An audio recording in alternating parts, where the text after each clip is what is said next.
Hola a todos, bienvenidos a Enigmas sin Fronteras, el podcast donde la realidad supera la ficción más oscura.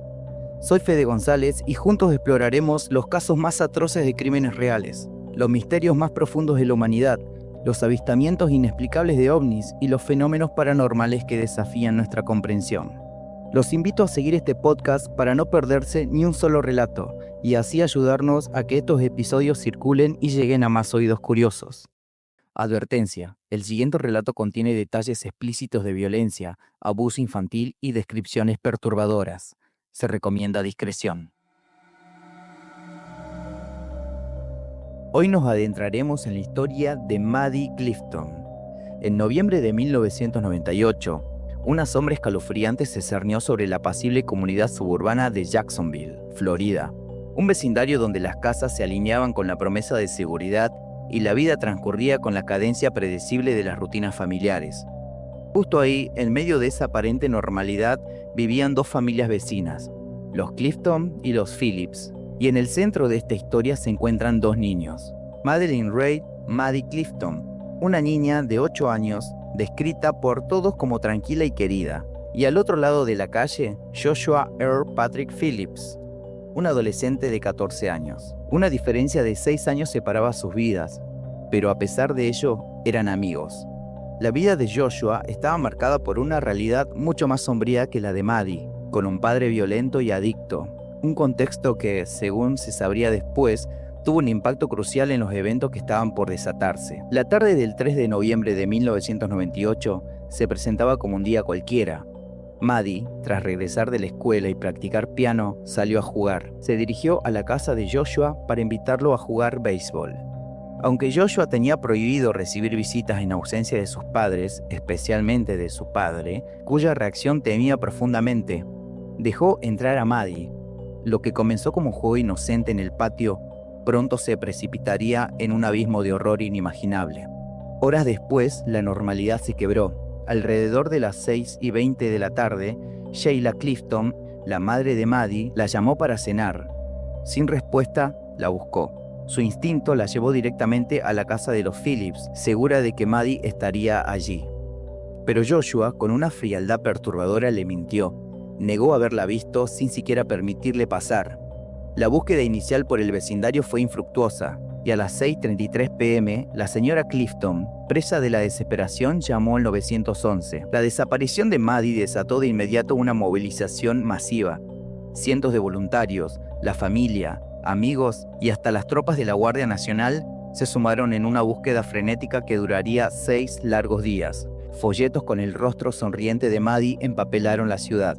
Y en medio de esta búsqueda desesperada, actuando con una normalidad escalofriante, estaba Joshua Phillips, el amigo y vecino que participaba activamente preguntando cómo podía ayudar. Testigos incluso notaron que parecía haberse duchado recientemente. Mientras la comunidad vivía días de angustia, Joshua, según confesaría más tarde, vivía en un mundo de fantasía, negando la inimaginable verdad que ocultaba.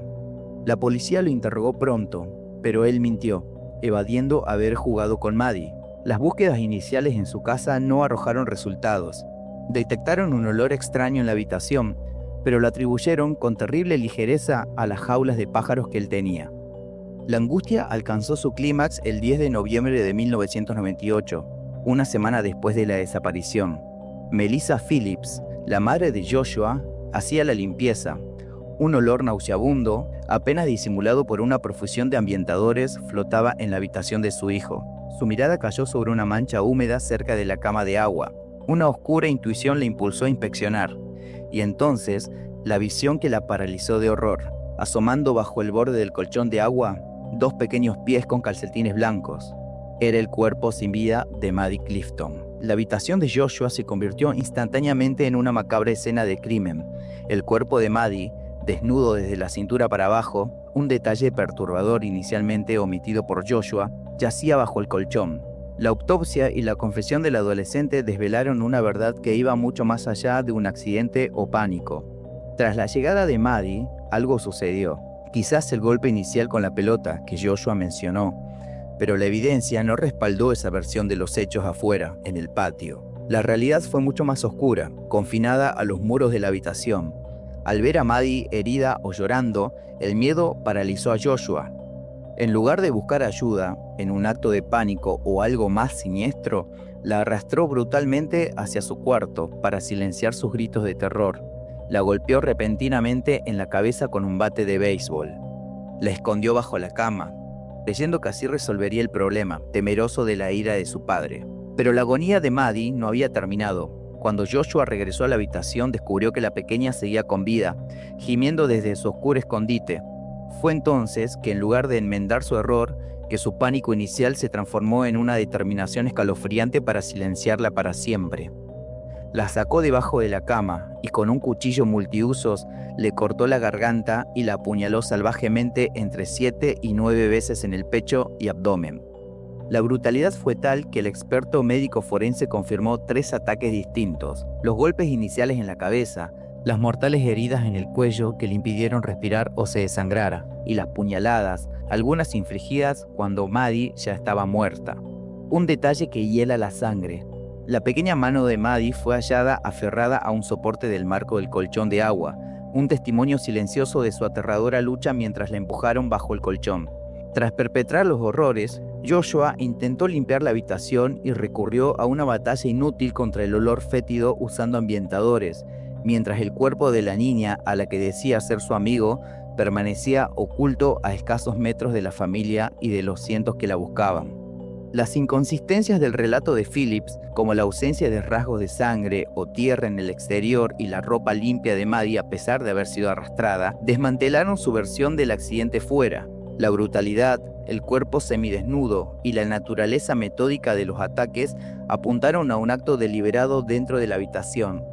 Los fiscales insinuaron que la fascinación de Joshua por el material pornográfico violento pudo haber influido, aunque la autopsia no confirmó agresión sexual. En un comentario que generó indignación generalizada, Steve Phillips, el padre de Joshua, llegó a realizar una declaración sumamente controvertida, afirmando que la tragedia no habría ocurrido si ella, Maddie, no hubiera venido a su casa, lo que fue ampliamente interpretado como un intento de desviar la culpa de su hijo. Joshua Phillips fue arrestado en la escuela ese mismo día, 10 de noviembre. Confesó, pero su versión inicial palidecía ante la verdad revelada por la evidencia. Fue juzgado como adulto en un juicio breve. A pesar de la defensa que alegó pánico y miedo paterno, el jurado lo declaró culpable de asesinato en primer grado, en poco más de 2 horas. A los 15 años, Joshua Phillips fue sentenciado a cadena perpetua sin libertad condicional, salvándose de la pena de muerte por su edad. El caso continuó en tribunales. Decisiones de la Corte Suprema sobre las sentencias a menores obligaron a revisar la condena de Phillips en múltiples ocasiones. A pesar de apelar, fue sentenciado de nuevo a cadena perpetua, aunque con posibilidad de una futura revisión. Desde prisión terminó sus estudios y se licenció en Derecho, afirmando no poder comprender la atrocidad que cometió e intentando contactar a la familia Clifton para disculparse, pero la familia, marcada para siempre, se ha negado rotundamente a verlo. La hermana de Maddie, Jessie, perdió a su mejor amiga y vio a sus padres divorciarse, secuela del insoportable dolor. La muerte de Maddie Clifton conmocionó a Jacksonville, marcándola para siempre como uno de los crímenes más horribles. Miles lloraron su pérdida. El caso perdura como un sombrío recordatorio de la fragilidad de la infancia y el impacto devastador de la violencia. Es aquí donde me toca dar mi punto personal. La historia de Maddie Clifton nos deja con un frío persistente, no solo por la brutalidad del crimen, sino por su cercanía. Una comunidad entera buscando desesperadamente a una niña, sin saber que su cuerpo yacía oculto pocos metros, bajo la cama de su propio amigo y vecino. La imagen de Joshua Phillips participando en la búsqueda, mientras la horrible verdad se descomponía bajo su colchón de agua, es una de las más perturbadoras que este caso nos ofrece. Es un recordatorio brutal de cómo las apariencias engañan y cómo el mal puede enmascararse en la familiaridad más cotidiana. La tragedia de Maddie Clifton nos obliga a confrontar esa incómoda verdad, que a veces las pesadillas más oscuras están mucho más cerca de lo que jamás podríamos soportar. Hasta aquí llegamos con la historia de hoy. Espero que les haya gustado. Si quieren pueden apoyar esta producción desde cafecito.app Enigmas Sin Fronteras, o suscribiéndose, dando like comentando o compartiendo este episodio con otras personas. También pueden solicitar por los comentarios algún caso en especial que quieran que hable. Queridos amigos, los despido y les mando un fuerte abrazo. Hasta el próximo episodio. Muchas gracias.